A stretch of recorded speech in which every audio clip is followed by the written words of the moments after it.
del Espíritu Santo. Esperamos paz y no hubo bien. Tiempo de curación y he aquí turbación. Vamos a leerlo nuevamente, es cortico. Esperamos paz y no hubo bien. Tiempo de curación y he aquí turbación. Amén. Voy a hablarles de lo que Dios ha hablado a mi vida en estos días. Voy a compartirles de lo que el Señor ha ministrado a mi vida. Y hoy le he colocado como título o como tema esta enseñanza, todo lo contrario. ¿Y a cuánto no nos ha pasado así? Como dice aquí Jeremías, yo esperaba paz y no hubo bien. Esperé curación y no hubo más bien turbación. Y hay momentos en los que nosotros esperamos algo así. Hay momentos en que nosotros esperamos una respuesta. Hay momentos en los que nosotros esperamos una palabra de afirmación, que alguien se acerque a nuestras vidas y nos diga algo bonito. Hay momentos en los que esperamos una palmadita en el hombro. Hay momentos en los que esperamos algo positivo, pero nos sucede todo lo contrario. Y esto le sucedió a muchos en la palabra de Dios. No recibieron lo que esperaban, sino lo que no esperaban. Y Jeremías, él lo está diciendo acá. Él decía, Señor, ¿qué pasó aquí? Esperábamos paz y no hubo, tiempo de curación y lo que veo es turbación. Estaba Jeremías recibiendo lo contrario. ¿Qué pasaba con él? Él era un siervo de Dios, un profeta del Señor, alguien que decía la verdad de parte de Dios, alguien que traía un mensaje de parte de Dios, pero que recibía afrenta. Y muchas veces uno dice, pero ¿cómo un siervo de Dios, una persona que está llena de Dios, que la usa Dios, en vez que le vaya bien, lo que le va es mal? ¿Cómo una persona así, tan de Dios, no recibe de Dios lo que Dios le debería dar, el bien de Dios y no el mal? Como decía Job, ¿y qué? ¿Recibiremos de Dios solo el bien y no recibiremos el mal? Pues todo de Dios lo debemos recibir, amén. Y en la Biblia también vemos a Jonás. Jonás, un siervo de Dios, un profeta, el Señor lo mandó a predicar destrucción para una ciudad. Y le dijo, ve a Nínive y pregona que en 40 días la voy a destruir, porque Nínive es una ciudad rebelde, perversa, mala. Y él se va, bueno, él trató de esquivar eso. Como sabemos la historia de Jonás, trató de no ir, quiso evadir lo que Dios le había dicho. Pero al fin fue a Nínive. Ya ustedes saben lo que Dios tuvo que hacer con él, mandar un pez, tratar con él en el vientre de ese pez, pero fue a Nínive. Y dice que se levantó y empezó a predicar por toda la ciudad. De aquí a 40 días, Nínive será destruida. De aquí a 39 días, Nínive será destruida. Y así va en la cuenta regresiva. Ya el último día, creo que mañana ya Nínive será destruida. Todos los días pregonaba en la ciudad una destrucción. Y él seguro, porque era Dios el que le había dicho, ve y dime. Pero ¿qué pasó? Que todos los habitantes de Nínive empezaron a buscar a Dios, empezaron a cambiar su comportamiento y también empezaron a ayunar. El mismo rey de Nínive programó un ayuno o proclamó y le dijo, todos van a ayunar, desde los animales, los bebés, los grandes, aquí todo el mundo ayuna, y se vistieron todos de cilicio. Y dice que Dios se arrepintió del mal que había dicho que iba a hacer. Esto le dio duro a Jonás, porque imagínense ustedes un profeta que anuncia algo de parte de Dios y no se cumpla. Queda como que en entredicho ese profeta, porque ya Dios había dicho, si una persona habla y no se cumple, el tal no habló en nombre de Dios, yo no hablé. Entonces yo me imagino que Jonás estaba todo airado, enojado, tenía rabia, o no me lo imagino, ahí estaba en la Biblia escrito. Tenía rabia, tenía enojo porque Dios no respaldó lo que él empezó a predicar. Él esperaba una destrucción, siendo una persona que uno a veces se conmueve, ¿verdad? Muchas veces Dios designa algo para alguien y uno va y le dice, pero al fin y al cabo uno está acá orando al Señor, pero ten misericordia, ojalá no le pase.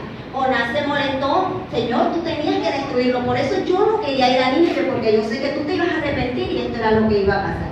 Entonces Jonás se sintió así todo como defraudado porque Dios no hizo como había dicho. En una ocasión a Pedro también le pasó. Eso está en Mateo capítulo 16 del 21 al 23. ¿Qué pasó? Dice, desde entonces comenzó Jesús a declarar a sus discípulos que le era necesario ir a Jerusalén y padecer mucho de los ancianos, de los principales sacerdotes y de los escribas, y ser muerto y resucitar al tercer día. Entonces Pedro, tomándole aparte, comenzó a reconvenirle diciendo, Señor, ten compasión de ti mismo, en ninguna manera esto te acontece. Mire, el Señor empieza a decirles a todos, voy a ser perseguido y es necesario que sea entregado. Los mismos principales, los sacerdotes, me van a entregar, o sea, estoy sentenciado y voy a ser, ay, como que dice la palabra, se me fue ahora, voy a padecer por causa de todos ellos. Y Pedro enseguida se contristó, le dio como algo en su corazón y dijo, Señor, lo llamó acá partecito, ven acá, ten misericordia de ti mismo, ¿cómo tú vas a permitir eso? Ojalá en ninguna manera, en ninguna forma a ti te acontezca esto. Miren, yo creo que Pedro, cuando le decía eso al Señor, esperaría que el Señor le dijera, Pedro, yo sé que tú me amas mucho, que tú me quieres. Gracias, Pedro, porque te estás preocupando por mí. ¿A cuántos no les gustaría cuando ustedes le den una palabra de aliento a alguien o le digan a esa persona, ay, ojalá que no vaya a pasar por ese problema, ojalá que no te metas en esa situación, no, por favor, yo voy a orar para que esto no suceda? Y uno espera que la persona diga, gracias, por lo menos cuento contigo, tengo a alguien con quien contar, alguien que se preocupa por mí. Pero el Señor se devuelve y no le da la palmadita a Pedro, y no le dice, gracias, Pedro. ¿Cómo le dice el Señor? Apártate de mí, Satanás. O sea, yo me imagino la cara de Pedro cuando él esperaba como que el Señor le hablara, lo abrazara, le dijera algo bonito, y lo que le dice es, apártate, quítate de mí, Satanás, me eres tropiezo. Yo me imagino que Pedro quedó como que, ¿qué pasó? Traga mi tierra. Y todo el mundo oyó, porque me imagino que Dios habló, Jesús habló con fuerza en ese momento por eso que estaba sucediendo. Entonces, a Pedro también le pasó todo lo contrario. Esperaba algo y recibió una reprensión. Nada más y nada menos que le dijeron Satanás. Todo eso nos ha sucedido a todos de vez en cuando. Esperamos algo y recibimos todo lo contrario. Y hoy vamos a ver una historia que es muy conocida por todos nosotros, pero vamos a profundizar un poquito en la historia de Samuel. Vamos a irnos al libro de Samuel, primer libro de Samuel, y vamos a meditar acá qué sucedió acá con este hombre de Dios, con este amado de Dios, profeta y sacerdote, 1000 años antes de Cristo y unas décadas antes de David, del rey David. Fue consagrado a Dios desde su concepción, desde antes de la concepción, desde antes de nacer, y fue llevado al templo para que ministrase al Señor, para que le sirviera a Dios, siendo aún muy niño. Allí en el templo le tocó vivir con personas impías, con personas que no hacían la voluntad de Dios, personas que tenían un mal comportamiento, un mal ejemplo para él, pero él fue fiel al Señor, ministraba y servía a Dios. En el versículo 1 del capítulo 1, el versículo 3, dice, y todos los años aquel varón subía de su ciudad para adorar y para ofrecer sacrificio a Jehová de los ejércitos en Silo, donde estaban los dos hijos, donde estaban dos hijos de Elí, Ofni y Fines, sacerdotes de Jehová. Aquí nosotros vemos que registra en la misma palabra del Señor que en Silo habían 2 sacerdotes, y dice sacerdotes de Jehová. Estos eran uno de los malos ejemplos que Samuel iba a conocer, que Samuel iba a ver. Y en el capítulo 2, versículo 12, ya Dios les habla o les registra de otra forma. Ya no dice sacerdotes de Jehová. O sea, sí eran sacerdotes, pero miren cómo los llama Dios. Capítulo 2, versículo 12. Los hijos de Eli eran hombres que impíos y no tenían conocimiento de Jehová. Ya aquí el Señor lo registra de otra forma, porque pueden haber muchos pastores, y se los digo, hermanos, porque esto en verdad ustedes lo están viendo, ustedes lo ven, muchos pastores que no son hijos de Dios, que son impíos, y lo van a ver. Yo creo que ustedes han escuchado y han visto en Facebook, que ahí es donde todo sale, que hay pastores que son homosexuales, que hay pastores satánicos, que hay esto, que hay lo otro. Son hombres que pueden tener títulos de hombres de Dios, pero son impíos.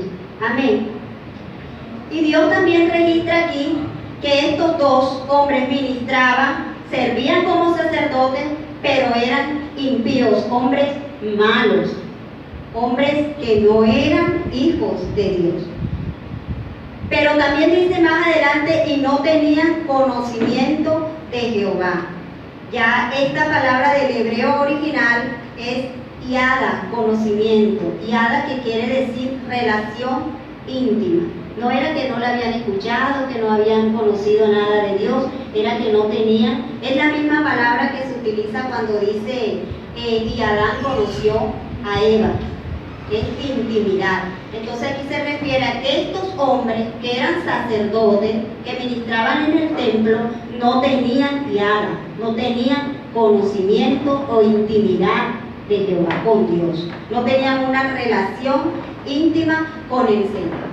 Y vemos nosotros aquí Samuel en el templo conviviendo y aprendiendo o viendo unos malos ejemplos, viendo a unos hombres sacerdotes, pero que no tenían intimidad, que no tenían relación, ninguna relación con Dios.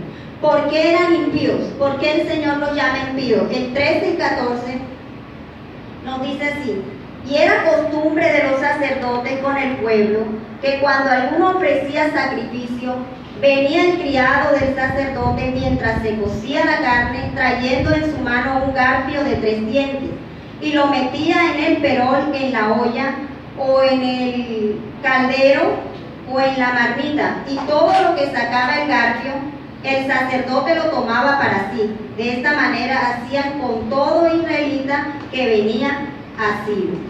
Estos hombres, registra la palabra del Señor, que tenían criados, o sea, tenían siervos.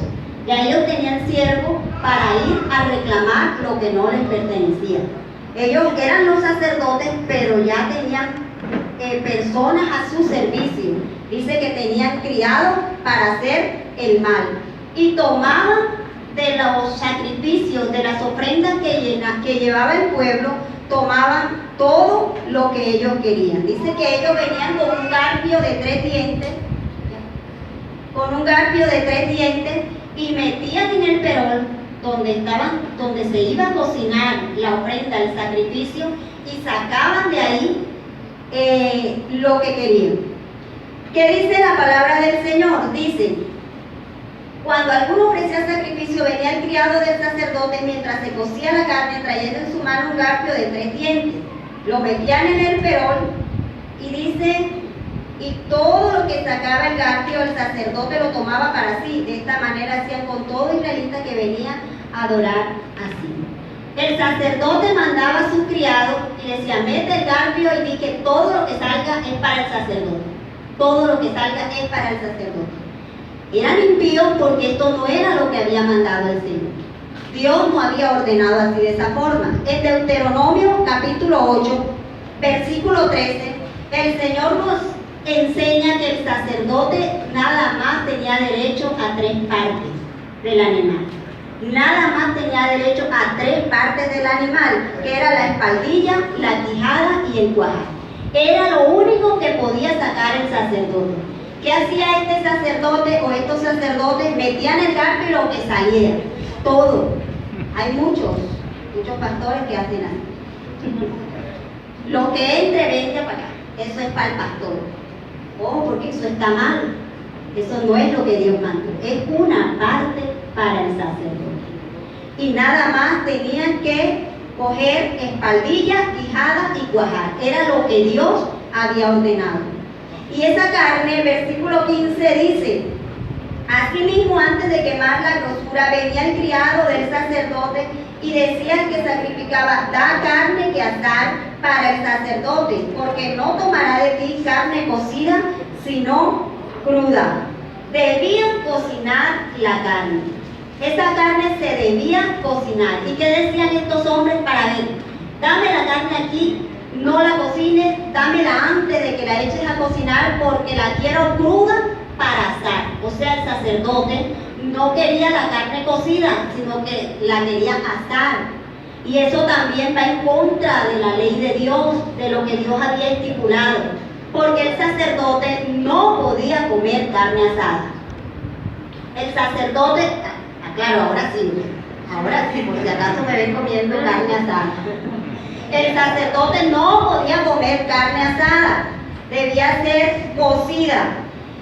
Y tampoco el pueblo debía comer carne asada. Solo una vez al año el pueblo y el sacerdote comían carne asada. ¿Recuerdan cuál era la única carne asada que podía comer el pueblo una vez al año?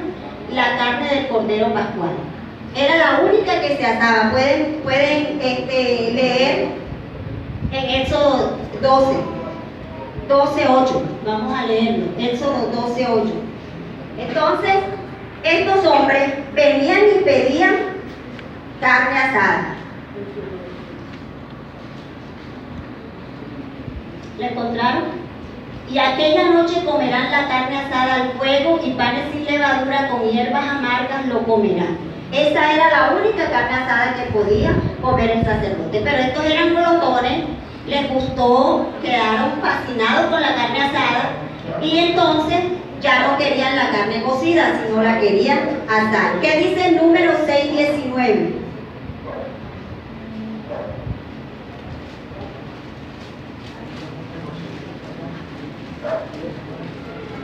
Número 6:19.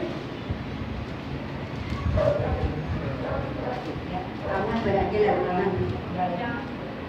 Dice: después tomará el sacerdote la espaldilla cocida del carnero, una torta sin levadura del canastillo y una hojaldre sin levadura, y las pondrá sobre las manos del nazareo, después que fuere raída su cabeza consagrada. Bueno, dice que el sacerdote debía tomar la carne cocida, no debía ser asada. Entonces estos hombres estaban burlándose de la ley, de la palabra de Dios. Eso es lo que dice el Señor. ¿Por qué Dios los llama impíos? Porque no se estaban sometiendo a lo que estaba escrito, sino que hacían lo que bien les parecía. Hacían lo que ellos querían. No es que no, que el Señor me mandó que fuera así, es que yo quiero que sea así. Entonces no se estaban sometiendo, se burlaban y despreciaban los sacrificios del Señor.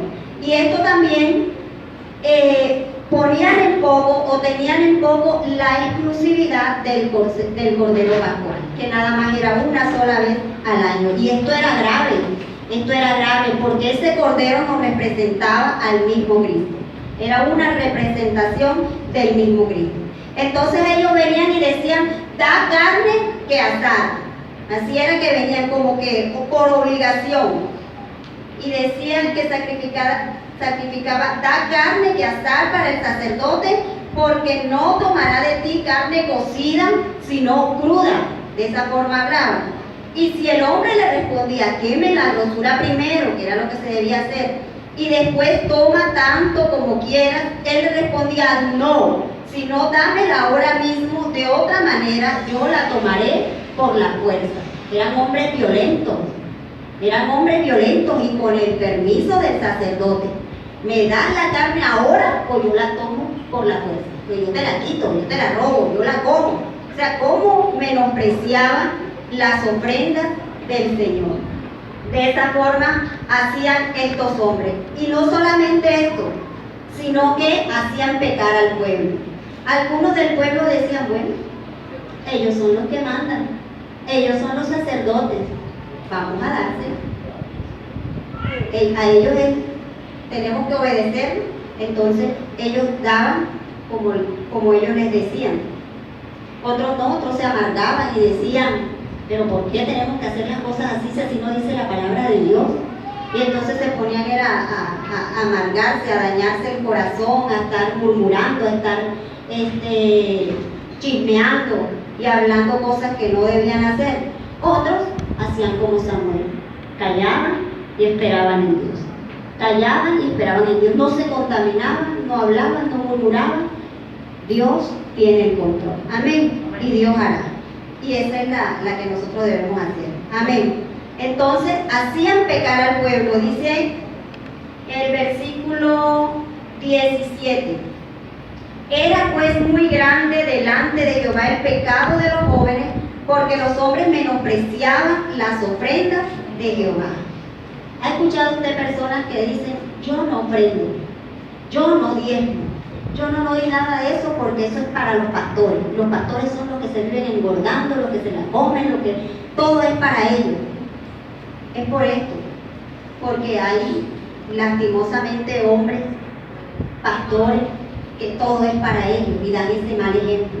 Entonces hacen pecar a los otros, porque los otros dicen, yo por eso no doy, yo por eso no llevo. Pero hay también aquellos que sí son fieles a Dios y que ellos le entregan al Señor y le dejan al Señor que es el que haga justicia. Estos hacían pecar al pueblo porque la gente, los hombres, entonces decían, yo no voy a llevar ninguna ofrenda. Se llenaban de ira, de rencor, se llenaban de indignación y decían, yo no voy a llevar ningún sacrificio. Porque apenas llega el criado del sacerdote, mete el gato y eso no alcanza ni subir a la presencia de Dios cuando ya el sacerdote se lo está comiendo todo, está haciendo todo. Entonces hacían pecar a los hombres porque ellos empezaron a dañar y a menospreciar las ofrendas de Dios, y los hombres también empezaron a menospreciarlas. Pero dice el versículo 18, y el joven Samuel ministraba en la presencia de Jehová vestido de un efod de lino. Miren que cuando comenzamos decía que era un niño, amén. Decía que ella se lo entregó al Señor. El versículo 11, capítulo 2, 11 dice, y Elcana se volvió a casa en Ramá, y el niño ministraba a Jehová delante del sacerdote Elí. El versículo 11 del capítulo 2 dice que el niño ministraba a Jehová delante del sacerdote Elí. Ya en el mismo capítulo 2, versículo 18, notamos que Samuel está creciendo. Ya no se dice el niño, ya se dice y el joven. Ya era un jovencito. Samuel seguía ministrando en la presencia de Jehová vestido de un efod de lino, viendo tantos malos ejemplos, viendo lo que estaban sucediendo, viendo lo que estaban haciendo estos hombres impíos, pero él seguía ministrando a Dios, no contaminándose. Amén. Y bueno, dice también en el versículo del 21 al 26 que Dios habla severamente contra estos hombres, contra Elí, y aprueba a Samuel. Reprueba a Elí y aprueba a Samuel. Versículo 21 dice así: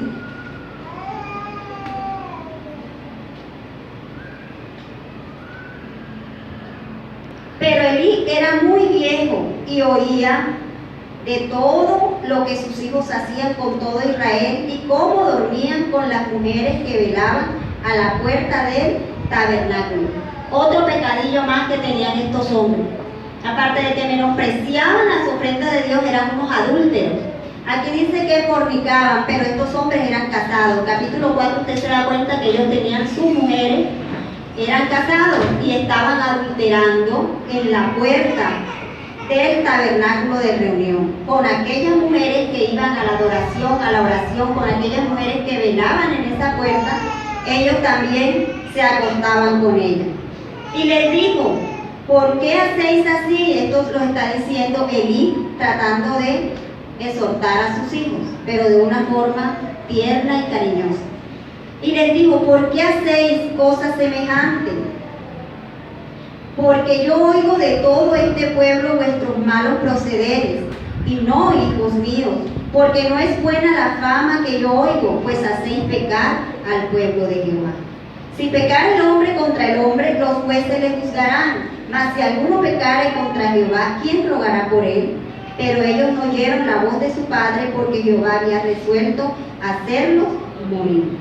Tarde o temprano llega la justicia de Dios.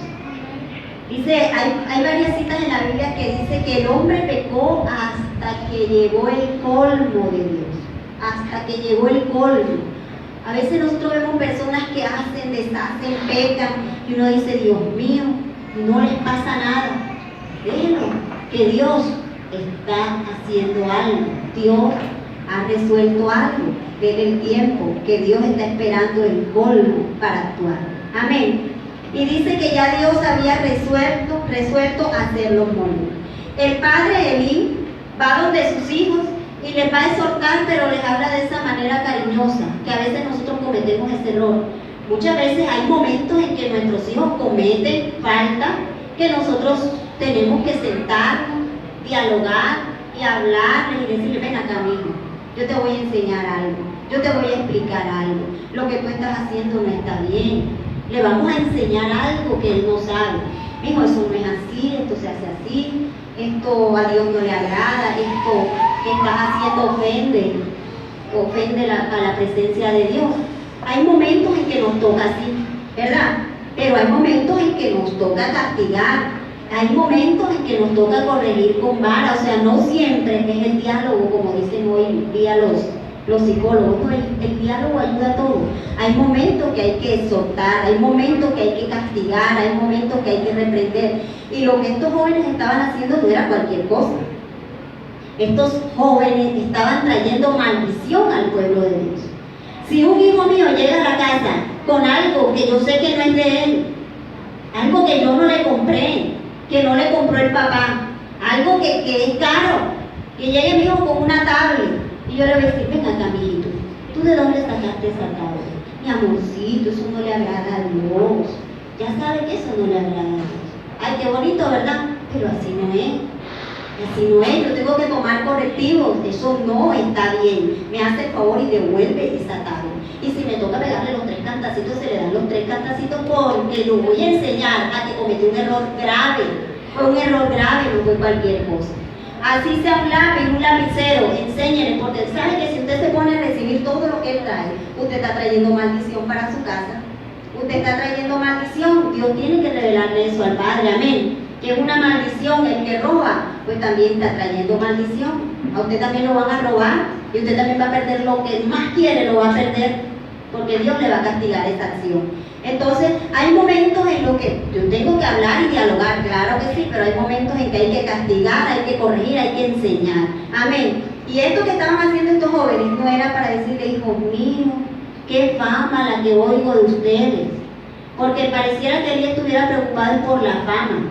Pareciera que él estuviera preocupado por la apariencia, lo que hablan los demás de ti. ¿Qué piensan de ti? Por la reputación. ¿Recuerdan cuando Samuel también, Saúl, estaba preocupado por su reputación? Y decían, bueno, está bien, yo pequé contra Dios, pero ve y hónrame delante de los demás. Nosotros no debemos estar pendientes nada más de eso. Nosotros no podemos estar pendientes de esas cosas nada más. Yo no puedo decir, bueno, pecaste, pero vamos a quedarnos callados porque si la iglesia se entera o los hermanos se enteran, irán a pesar de nosotros. Irán a pensar que nosotros somos esto. No, si se enteraron, pero hay que corregir, amén. Hay que corregir. Entonces, Elí aquí no reprendió, no exhortó y no destituyó, porque lo primero que debía hacer él era destituir. Están mal, están obrando mal, ustedes no pueden seguir ministrando en la casa de Dios. Ustedes no pueden ser sacerdotes de Dios.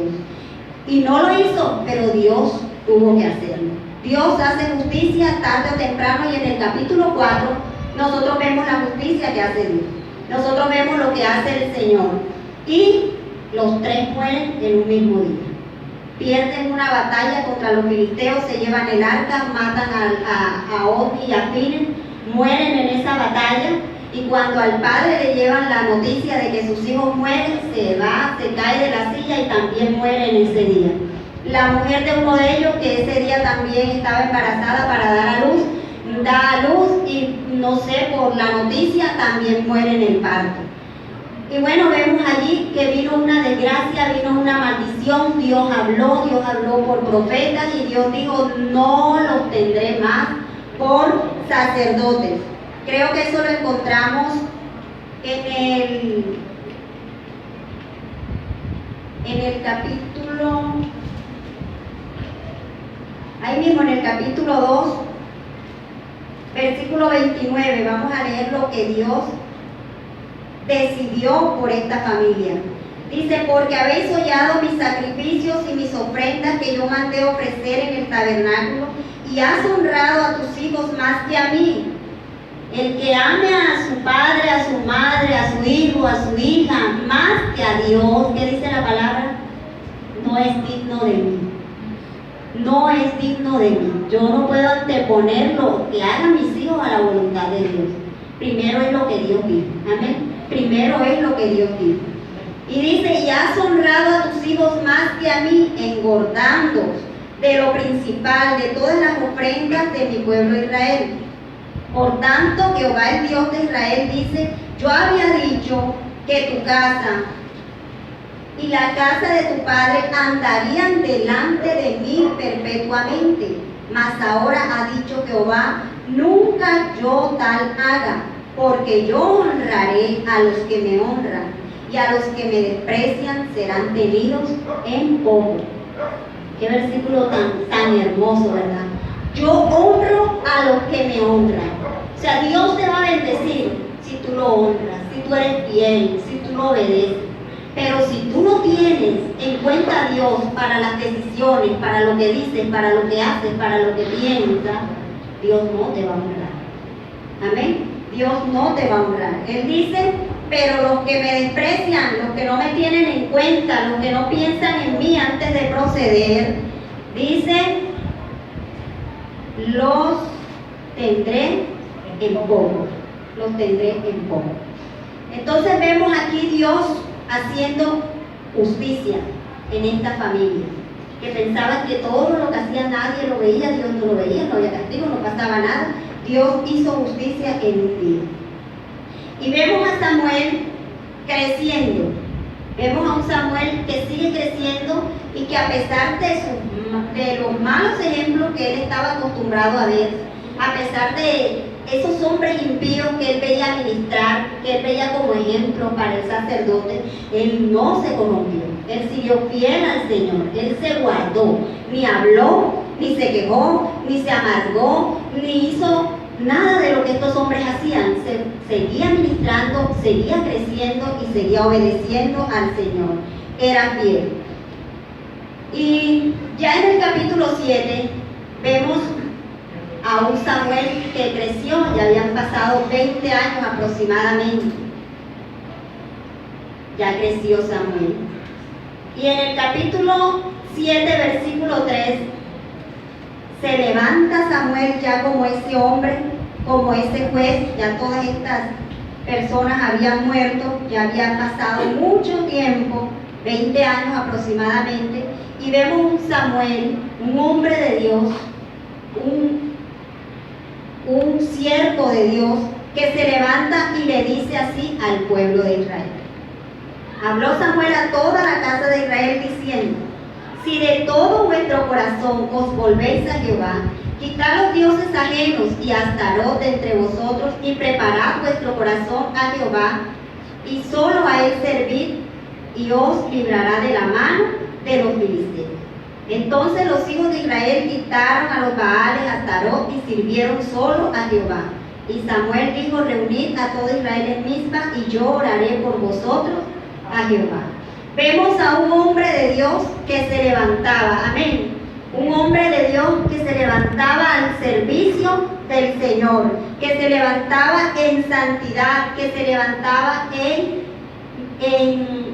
en intimidad con el Señor, un hombre de oración.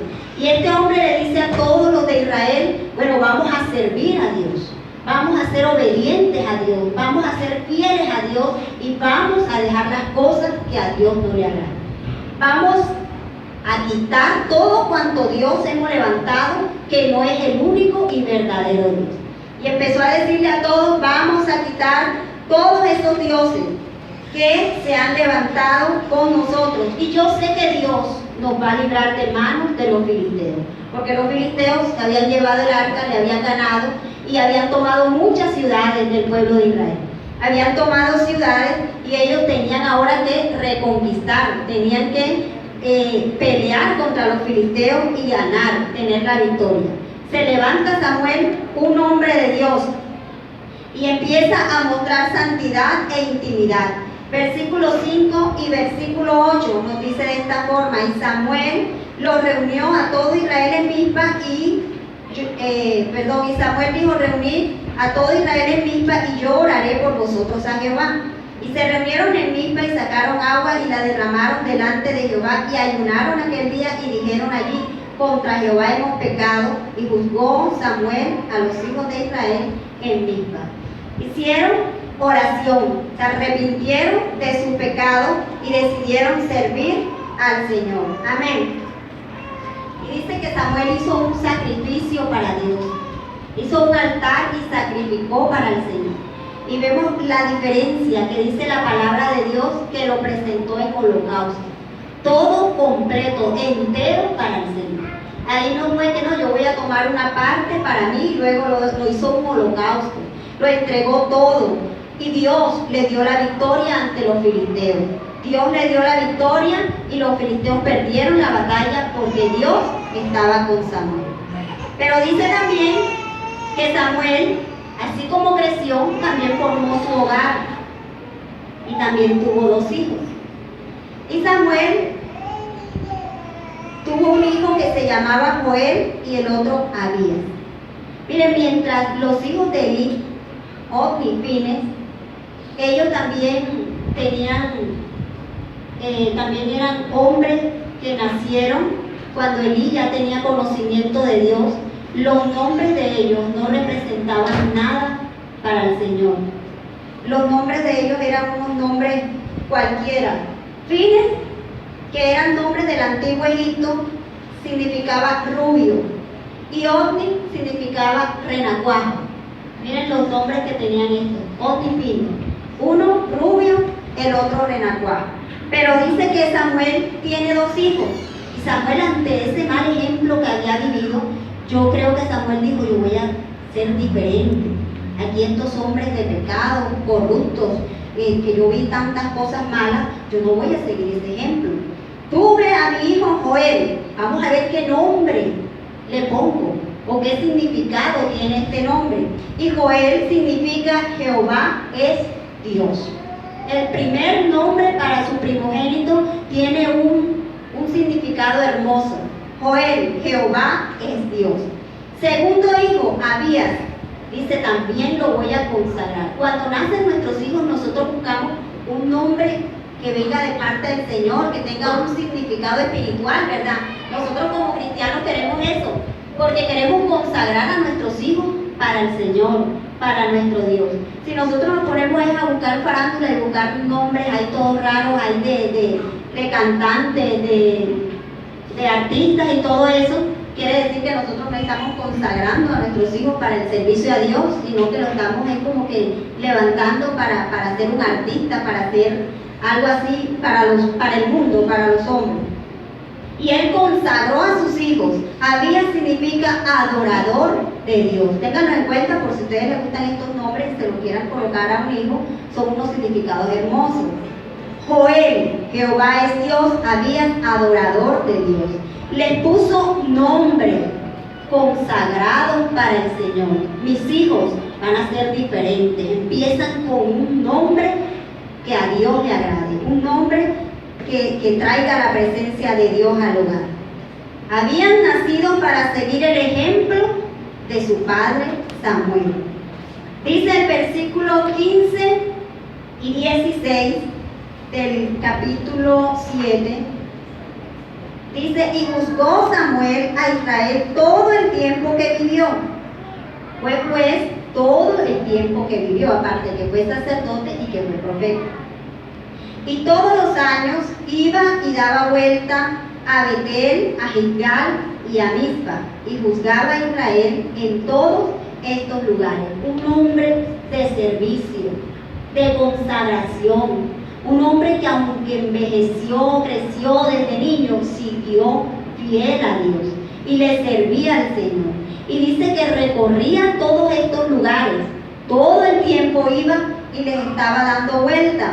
Todos los años iba a Betel, a Gilgal y a Mizpa, y juzgaba a Israel en todos estos lugares. Es como ese pastor, bueno, ay Dios mío, Dios me dé fortaleza para lo que voy a decir. Como mi papá. Amén. ¿Viste? Ya se me está yendo la fortaleza. Era un hombre de Dios y le tocaba ir a Plato, a Fundación, a Santa Marta. A veces venía aquí, a la iglesia central. Estaba pendiente de las congregaciones que había levantado. Amén. Entonces, yo voy aquí a Samuel, lo recuerdo, y no iba a decirlo, pero bueno. Entonces vemos aquí a Samuel que iba a todas estas ciudades, recorría, porque cuando tú le estás sirviendo a Dios, tú no puedes decir, no, yo aquí abrí una obra y chao. Allá los hermanos que están allá. Hasta Bucaramanga fue papi por allá a visitarme, y estaba pendiente.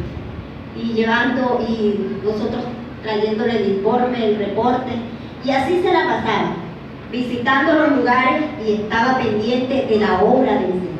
Samuel iba a todos estos lugares, los recorría, los visitaba. Samuel iba, ay, cuénteme, ¿cómo va la cosa? ¿Cómo va todo? Iba y pedía reporte de lo que estaba sucediendo. Un hombre responsable, un hombre fiel, un hombre de Dios. Iba a todos estos lugares, los visitaba y les llevaba palabra, oración. Amén. Lo que hace un hombre del Señor cuando está comprometido con la obra, cuando está comprometido con el Señor. Pero dice el versículo 17, y después volvía a Ramá, porque allí estaba su casa. Después volvía a Ramá, porque allí estaba su casa. Puede viajar a todos los lugares, puede ir a todas partes, puede servirle a Dios, pero no descuida su casa. Amén. No descuida su hogar, no descuida sus hijos, está en su casa. Y dice, y allí juzgaba a Israel y edificó allí un altar a Jehová. Samuel era un hombre que viajaba, que salía, que estaba en todo lugar, que juzgaba, que llevaba la palabra de Dios, pero un hombre que volvía a su casa y en su casa tenía altar a Jehová. Tú no puedes nada más ser un siervo de Dios de tu casa para afuera. Nosotros no podemos nada más, no, yo soy cristiano en la iglesia. Yo soy cristiana cuando voy donde los hermanos, mi hermano, ¿cómo está? Dios lo bendiga, el Señor con usted, qué bendición. Y hablar tan bonito, pero de la puerta de la casa para adentro ser otra persona. No, allí es donde tú más debes tener un altar a Dios. Allí es donde más tú debes mostrar que eres un verdadero cristiano, porque tus hijos están viendo y quieren seguir tu ejemplo. Amén. Y este hombre tenía un altar en su casa. Allí oraba, allí ministraba, allí lo escuchaban los hijos cantando, adorando al Señor, orando. Allí lo escuchaban. Amén. Y vemos a este hombre que ministraba al Señor en su casa. Pero ¿qué pasó, Dios mío? Eso fue en el versículo 17 del capítulo 7. No era que no tenía errores. No era un hombre que no vamos a decir, no, Samuel no tuvo ningún error, porque debía tener algún error. De pronto se molestaba, se enojaba, llamaba la atención, pero era un hombre de servicio al Señor que daba un buen ejemplo y esto era suficiente para sus hijos. Amén. Con un padre que le sirva a Dios, con un padre que honre a Dios, que ame a Dios, que haga las cosas como a Dios le agrada, es suficiente ejemplo, amén, para seguir al Señor. Es suficiente. Yo no puedo pedirle más a Dios de mis padres. Me dieron el ejemplo suficiente y todavía mi mamá está dando ahí fortaleza y está dando ahí palabra de Dios. Ahí están ellos siempre dando el mejor ejemplo para seguir al Señor. No era un hombre avaro, no era bebedor, no era mujeriego, era un hombre fiel al Señor y le daba ejemplo a sus hijos. Sus hijos tenían un excelente ejemplo, un excelente hombre a quien seguir, a quien imitar. Pero el capítulo 8 pasa algo, y por eso le llamo a este mensaje todo lo contrario. Todo lo contrario. En el capítulo 8 dice que pasó el tiempo y Samuel ya envejeció y puso a sus hijos por jueces sobre Israel. Yo creo que él les enseñó a sus hijos, yo creo que les dio ejemplo, los educó, los preparó. Cuando ustedes sean grandes van a ser los jueces. Ustedes van a seguir lo que yo he empezado, el legado que yo les dejo es esto. Van a seguir adelante. Y él los puso, ya envejeció y los puso por jueces. Pero debían seguir el buen ejemplo de su padre. Y dice, y el nombre de su primogénito fue Joel y el nombre del segundo Abías, y eran jueces en Berseba. Pero ¿qué dice el versículo 3? Pero no anduvieron los hijos por los caminos de su padre, antes se volvieron tras la avaricia, dejándose sobornar y pervirtiendo el derecho. Qué cosa tan fea que suceda esto en un hogar donde te han inculcado principios divinos, que suceda de esta forma. Qué feo debió ser para Samuel esto que estaba sucediendo, porque uno cuando tiene sus hijos, uno ora por ellos, uno los pide a Dios, uno los consagra al Señor, uno los lleva a la iglesia, uno les trata de enseñar la ley de Dios y uno les quiere dar todo lo que Dios le ha enseñado a uno, transmitírselo a ellos y que tampoco pasen por lo que uno pasó. Uno trata de edificar en ellos, amén. Y Samuel esperaba hijos leales, fieles a Dios, siervos del Señor, pero ocurrió todo lo contrario. ¿Qué pasa? ¿Por qué sucede de esta forma?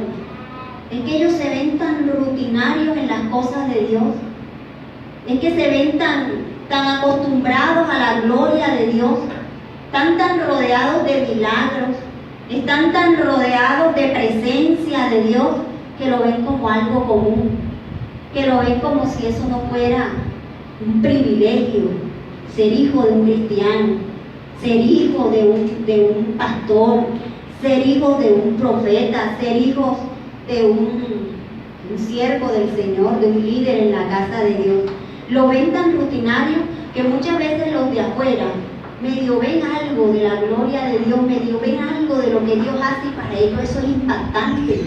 Y ustedes ven hombres que nunca han crecido en la casa de Dios, que no conocen de Dios, y por algo que vieron, por un milagro pequeño que Dios les hizo, se convierten y se aferran a Dios y empiezan a amarlo, porque para ellos eso es algo grande. Pero nuestros hijos se han acostumbrado a ver tanto las cosas de Dios que ya es algo rutinario. Ay, lloraron por una hermana que se estaba muriendo y se levantó. Ay, sí, ya yo había escuchado eso también en otro hogar, en otro lugar. Ay, que el Señor llegó el domingo y se sintió una presencia de Dios. Y, ay, sí, a mí se me erizaron como los vellos. Yo sentí como algo. Ay, que el Señor, y para ellos es algo como que común, normal, porque están acostumbrados. Entonces sucede muchas veces de esta forma. Nosotros tenemos que seguir adelante y seguirles llevando el mensaje de Dios y tratar de que ellos amen a Dios con toda su mente, con toda su fuerza y con todo su corazón, porque lo que viene no es muy bueno. Amén. Lo que viene no es muy bueno.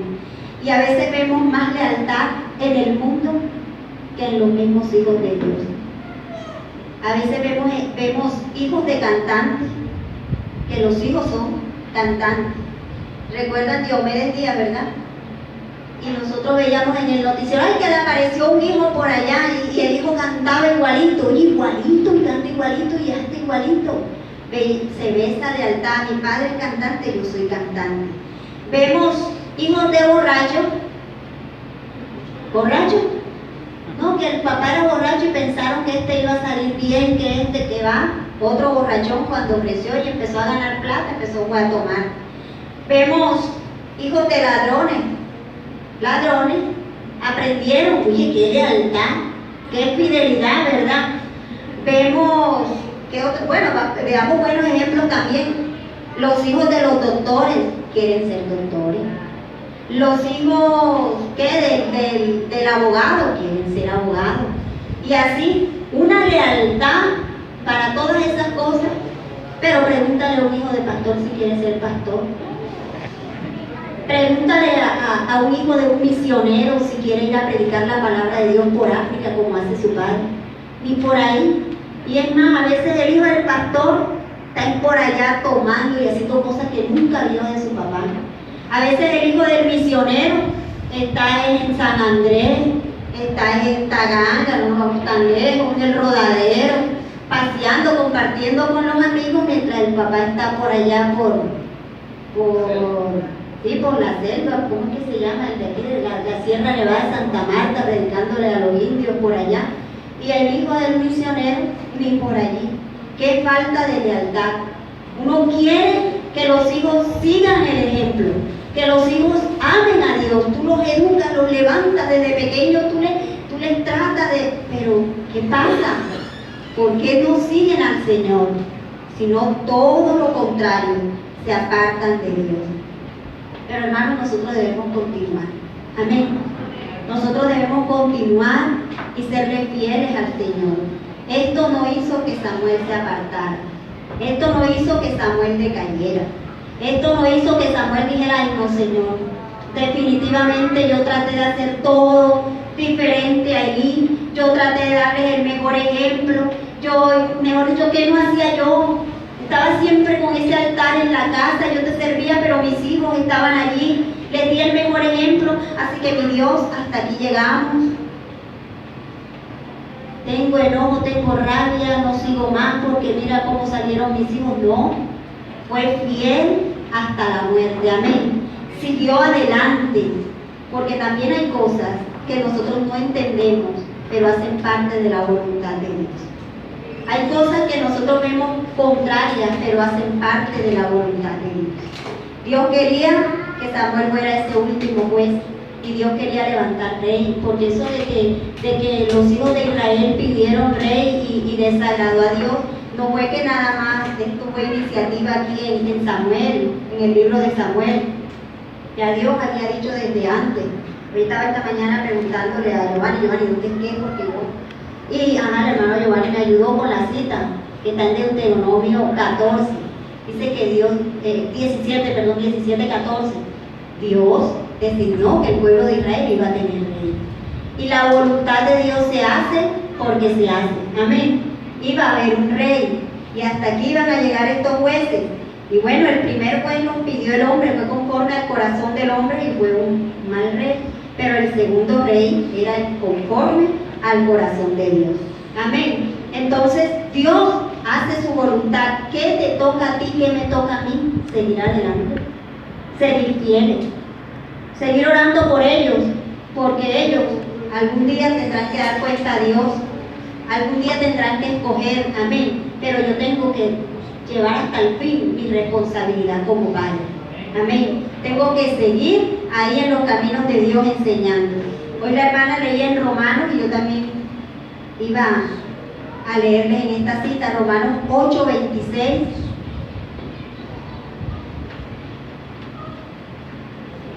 Y 27 dice así la palabra del Señor.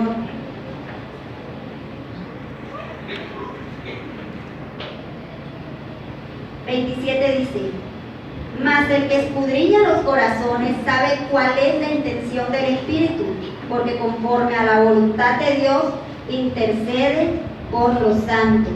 Amén. Vamos a leer desde el 26. Y de igual manera el Espíritu nos ayuda en nuestra debilidad, porque hemos de pedir como conviene, no lo sabemos.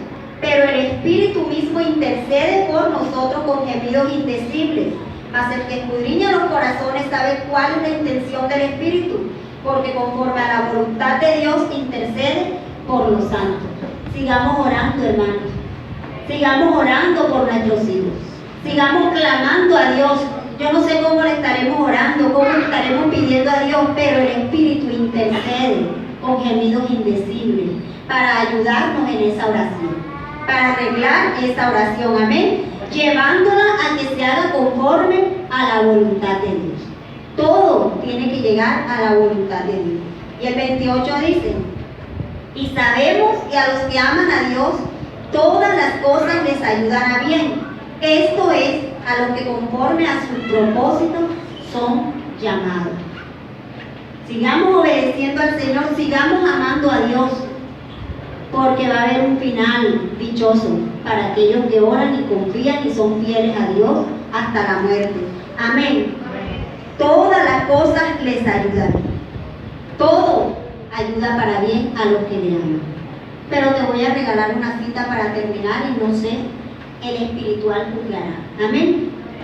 El que entiende, entenderá. Pero te voy a regalar una cita.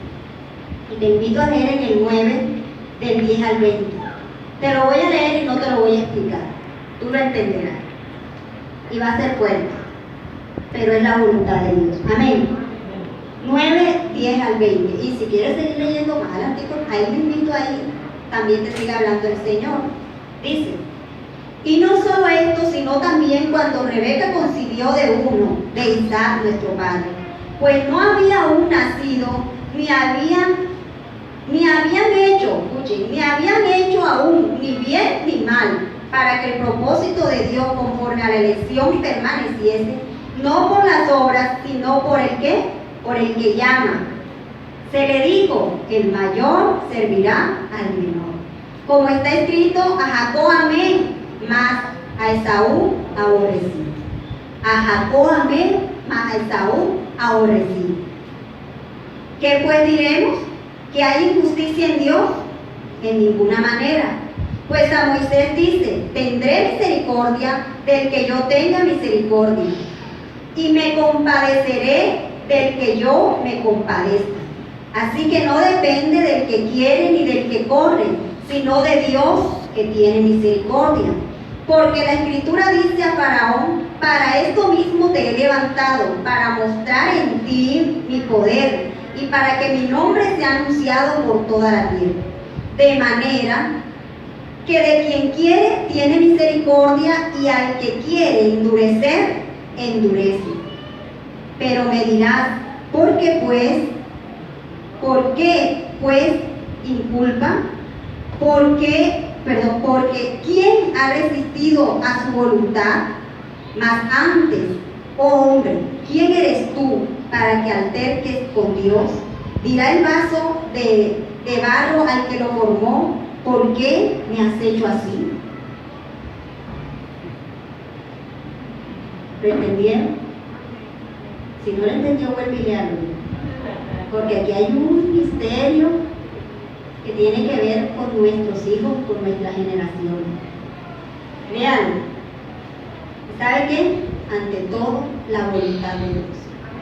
Ante todo, la voluntad de Dios. Siga orando, siga creyendo, siga fiel, porque Dios va a mostrar su fidelidad. Dios va a mostrar su fidelidad, su vida de intimidad, de oración, aunque lo que usted esté sembrando no reciba lo que sembró, sino todo lo contrario. Aunque lo que usted espere no lo va a recibir, sino todo lo contrario. Sígale fiel al Señor. Amén. Sígale fiel al Señor. Y por último le regalo Apocalipsis 22, capítulo 11. El que es injusto, sea injusto todavía. Y el que es inmundo, sea inmundo todavía. Y el que es justo, practique la justicia todavía. Y el que es santo, santifíquese todavía. Amén. Palabra del Señor. Practiquemos la justicia y santifiquemos. No es tiempo de echarnos a dormir. No es tiempo de descansar y decir ya, cumplí. Sigamos adelante. Sigamos adelante. No es tiempo todavía de descansar. Practiquemos la santidad en nuestra casa. Practiquemos la santidad, aunque usted vea todo lo contrario, sea santo todavía. Amén. Señor, te damos gracias en esta mañana por tu palabra, Dios. Gracias, Dios, porque tú has hablado a mi vida, Señor. Y yo sé que también has hablado a algunos de esta congregación, Señor. Gracias, mi Dios, porque tú nos amas, Señor, y estamos en tus propósitos. Qué privilegio, Dios, ser llamados tuyos, Señor. Hacemos parte de lo que tú llamaste, de lo que tú escogiste, Señor, para tu servicio, para mostrar tu gloria, Dios. Ayúdanos a tener pendiente siempre este privilegio, Dios. Tú nos has llamado, tú nos has escogido, tú nos has apartado para servirte, para ser fieles a ti, para ser santos, Dios. Ayúdanos a seguir siendo santos, a seguirnos santificando, Dios, porque no hemos terminado, Señor. No hemos acabado, Dios. Falta todavía tiempo, Señor. Falta todavía tiempo y esperamos tu venida, Señor. Ayúdanos a ser santos y a santificarnos, Dios. Que aunque no veamos respuesta, Señor, que aunque no veamos, Dios, que las cosas salen como esperamos, Dios, aunque no veamos, Señor, una cosecha de lo que sembramos, Dios, sigamos trabajando en tu obra, Señor. Sigamos fieles, mi Dios, porque fiel es el que llama. Y sabemos, Dios, lo sabemos, Señor, porque tú nos los has enseñado, que a los que te aman todo ayuda para bien, Señor, porque hacemos parte de tu voluntad. Tu voluntad va por encima de la mía. Tu voluntad va por encima de lo que yo quiero. Tu voluntad va por encima de lo que a mí me parece. Tu voluntad va por encima de lo que yo pienso, Señor. Y ayúdanos, Dios, a hacer tu voluntad, a seguir tu voluntad y a esperar, Dios. A esperar, Señor, que aunque en el momento hay turbación, hay confusión, no entendemos qué pasó, por qué pasó, es tu voluntad, Señor. Y tú lo has hecho como has querido, mi Dios. Tú lo haces como has querido. Gracias, Señor, por tu voluntad. Gracias por lo que has hecho, Señor. Gracias por lo que harás, mi Dios. Porque tus pensamientos son más grandes que mis pensamientos y tus caminos más altos que mis caminos, Señor. Gracias, Dios. Gracias, Señor, porque hoy estamos en ti. Todavía estamos en ti, Señor. Y todavía hay tiempo para santificarnos, Señor. Para practicar justicia, Señor. Todavía hay tiempo para apartarnos, Señor. Todavía hay tiempo para guardarnos. Gracias, Señor. Tuyo somos, Dios. Te alabamos y te bendecimos, Señor. Te damos honor, te damos honra y te damos gloria, Dios. Bendito y alabado eres por siempre. Bendito eres por siempre, Señor. Bendito tú eres, Dios. Te alabo y te bendigo, Señor. Te alabo y te bendigo. Digno eres de toda alabanza. Digno eres de toda adoración. Tú eres el Señor. Tú eres el Dios de nuestras vidas. Tú eres nuestro Dios y te adoramos, Señor. Y te servimos, Dios. Gracias, Señor. Gracias, mi Dios. Gracias, Señor. Gracias. Dele gracias al Señor. Dele gracias a Dios por lo que le está pasando. Dele gracias a Dios.